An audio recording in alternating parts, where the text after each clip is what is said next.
Hi everyone, welcome to the Taste of Home Kitchen. My name's Josh, and today I'm going to talk about the burger.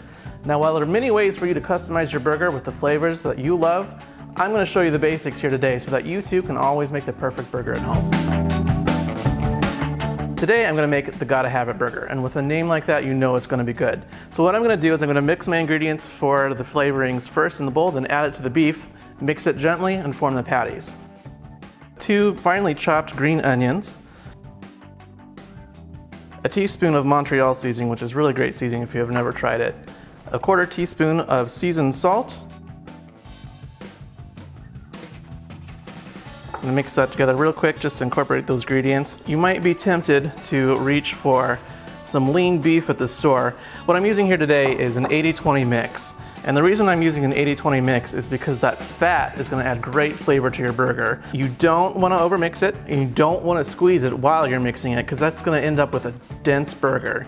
And I'm just going to divide it into 4s with my fingers, and I'm going to form the patty. And again, the same rule of thumb is you don't want to overmix, you don't want to over squeeze.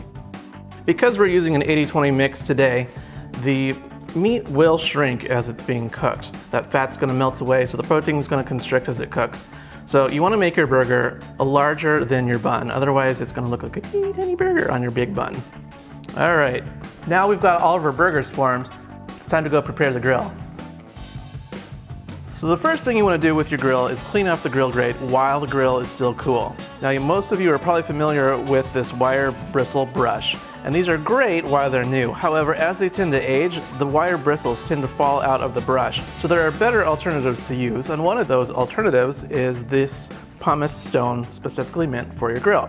It's a very soft pumice stone, and as you use it, it will form to the grill grate. This is one of my personal favorites, but you also want to wipe off the grill grate after you use it because some of the particles can come off.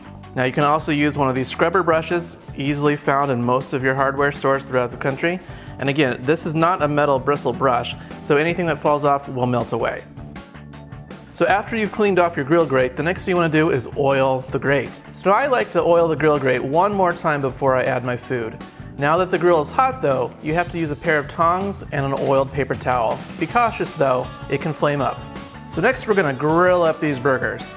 We're going to grill them on each side from about 4 to 6 minutes, or until they reach about 160 degrees, which is about medium well done. Okay, now that we have all of our grilling done, it's time to eat.